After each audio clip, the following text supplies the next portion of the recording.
Assalamu alaikum. My name is Usman Akhtar and this is our class presentation of Group 1 on Artificial Intelligence. Let's look at the content section first. We have Introduction to Artificial Intelligence by Usman Akhtar. That's me. Types of AI by Mariam Khalid. Application of AI by Mehroz Shahid. Advantages and Disadvantages of AI by Zareen Zahra. Ethical Implications by Atikur Rahman. Future of AI by Hanzala Malik. And Conclusion by Zishan Ali. First topic, Introduction to Artificial Intelligence. Definition of Artificial Intelligence. AI refers to the development of computer system and program that can perform tasks that typically require human intelligence. Basically कोई भी ऐसे systems को develop करना, कोई systems create करना जो human related task perform कर सकते हो या ऐसे task जिनको perform करने के लिए आपको human intelligence या human की ज़रूरत हो, तो इसको जो है वो artificial intelligence कहते हैं. Next is importance and relevance in today's world.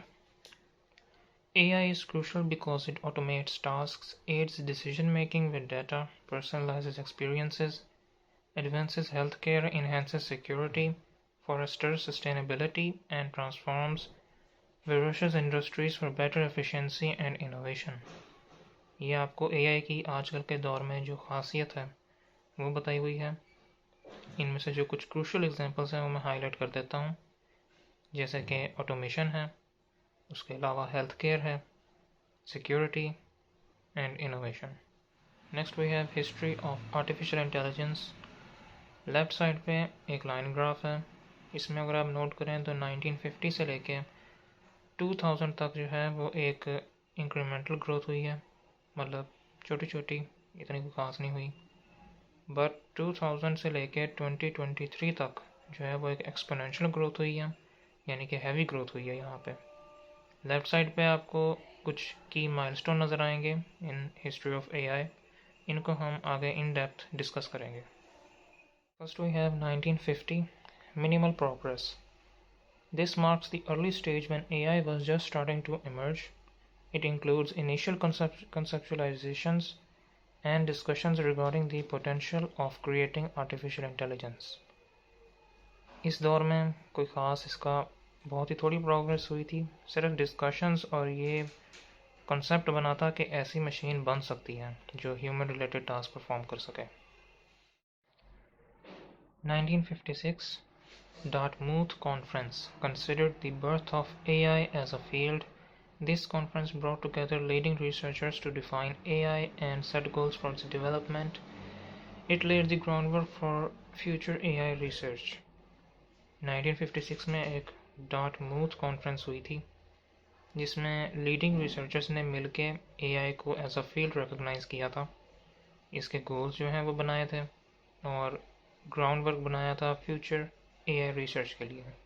1960, early AI programs.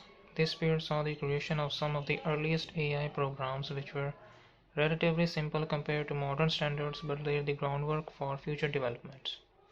1960 में सबसे जो अर्ली AI प्रोग्राम्स थे वो डेवलप हुए थे. अगर आजकल के दौर से उसे कंपेयर किया जाए तो वो इतने कोई ख़ास नहीं थे, लेकिन उन्होंने ग्राउंड वर्क जो है वो फ्यूचर डेवलपमेंट्स के लिए सेट किया था. 1970, expert systems, which emulated the decision-making ability of a human expert in a specialized field, gained attention during this time, showcasing practical applications of AI. 1970 में जो है वो फर्स्ट टाइम एक प्रैक्टिकल एप्लीकेशन बनी थी AI की, जिसने कुछ एबिलिटीज़, ह्यूमन लाइक एबिलिटीज़ को डेमोन्स्ट्रेट किया था. 1980, AI winter begins refers to a period where funding and interest in AI research declined due to overpromising and under-delivering. This phase led to decreased support for AI projects. 1980 में जो है वो इतनी ज़्यादा supports नहीं मिली थी AI को. ठीक है, अगर आप वैसे भी अगर देखा जाए तो 1980 में ही ये मोबाइल्स और कंप्यूटर वगैरह आने शुरू हुए थे, तो ये भी एक फैक्टर हो सकता है जिसकी वजह से लोगों ने AI में इन्वेस्ट करने की बजाय जो है वो उन चीज़ों में इन्वेस्ट किया, माइक्रोसॉफ्ट वगैरह और ये चीज़ें. 1990, resurgence in neural networks. Interest in neural networks was rekindled, leading to advancements in this area of AI. which later became a foundation technology for modern deep learning. 1990 में जो है वो लोगों का इंटरेस्ट न्यूरल नेटवर्क्स में आया था, ठीक है, जो कि बाद में फाउंडेशन बनी थी। आजकल के दौर में जो है वो न्यूरल नेटवर्क्स एक टोटली सेपरेट फील्ड है, ठीक है। तो आप ये कह सकते हैं कि 1990 में जो है वो इसकी फाउंडेशन बनी थी न्यूरल नेटवर्क्स की। Year 2000 machine learning boom. In the 2000 witnessed a surge in machine learning techniques and algorithms powered by increasing computational capabilities and data availability. 2000 में जो है वो एक काफ़ी हैवी ग्रोथ हुई थी AI की, ख़ास तौर पे machine learning techniques and algorithms जो हैं वो डेवलप हुए थे। ये एक रिसर्च भी है बल्कि कि अगर आपने किसी चीज़ में काफ़ी ज़्यादा रिसर्च जो है वो गेन करनी हो तो उसको आप जो है वो कमर्शियली अवेलेबल कर दो, ठीक है, ताकि लोग जो हैं वो उसको उस पर एक्सपेरिमेंट करें और अपनी रिसर्च जो है वो शेयर करें। आजकल के दौर में भी बल्कि ये क्वांटम कंप्यूटर्स अब कहते हैं कि आ रहे हैं, उसको कमर्शियली अवेलेबल कर दिया जाएगा ताकि लोग जो हैं वो उसको परचेज़ करें, उस पर एक्सपेरिमेंट करें और अपनी रिसर्च और लर्निंग जो है वो शेयर करें। ईयर 2000 में भी जो है वो कंप्यूटर्स का दौर था, नए नए आए थे।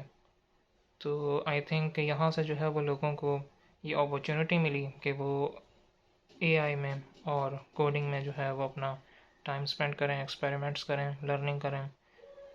तो आई थिंक 2000 में इसलिए जो है वो इतनी ज़्यादा ग्रोथ हुई थी AI की। 2010 deep learning advancements. Deep learning, a subset of machine learning involving neural networks with multiple layers, saw significant breakthroughs leading to advancements in image recognition, neural language processing and more.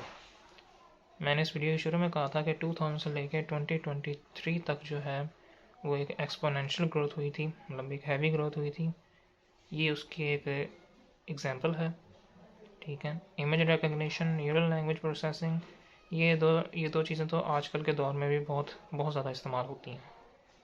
बाकी deep learning जो है इसमें काफ़ी advancements हुई थी। Deep learning जो है वो सबसेट है, मतलब एक सब टॉपिक है मशीन लर्निंग का, ठीक है, जिसमें न्यूरल नेटवर्क्स जो हैं वो इन्वॉल्व होते हैं। 2016 AlphaGo's victory. AlphaGo developed by DeepMind beat the world champion Go player, demonstrating the power of AI and machine learning in mastering complex games and strategic thinking. AlphaGo एक machine थी जिसको DeepMind ने develop किया था, और Go जो है वो एक गेम है, ठीक है, स्ट्रेटेजिक गेम है। तो उसके चैम्पियनशिप में AlphaGo इस मशीन ने जो है वो वर्ल्ड चैम्पियन को हरा दिया था, जिससे उन्होंने ये डेमोन्स्ट्रेट किया कि AI कितना पावरफुल है इस तरह के कॉम्प्लेक्स और स्ट्रेटेजिक थिंकिंग में। Year 2020 ChatGPT 3 release. The release of ChatGPT Generative Pre-trained Transformer 3 by OpenAI marked a breakthrough in natural processing, showcasing the capabilities of large-scale language models.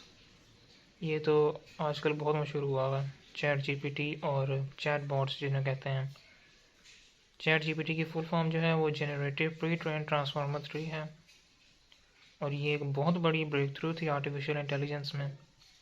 बल्कि 2020 से पहले जो है वो किसी को इतना इंटरेस्ट नहीं था और इतनी कोई डेवलपमेंट या कोई प्रैक्टिकल एप्लीकेशन नहीं थी AI की।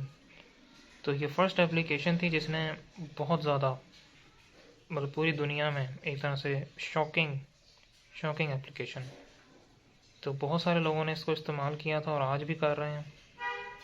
तो ये एक बहुत बड़ी ग्रोथ थी AI में। 2023 current advancements refers to ongoing advancements and developments in the AI field up to the present year, reflecting the continuous growth and evolution of artificial intelligence. यहाँ पे हमारा जो है वो टॉपिक ख़त्म होता है। ये जितनी भी एवोल्यूशन और की माइलस्टोन्स थी हमने कवर अप कर लिए हैं फ्रॉम 1950 टू 2023, ठीक है। नेक्स्ट टॉपिक जो है हमारा वो है टाइप्स ऑफ AI।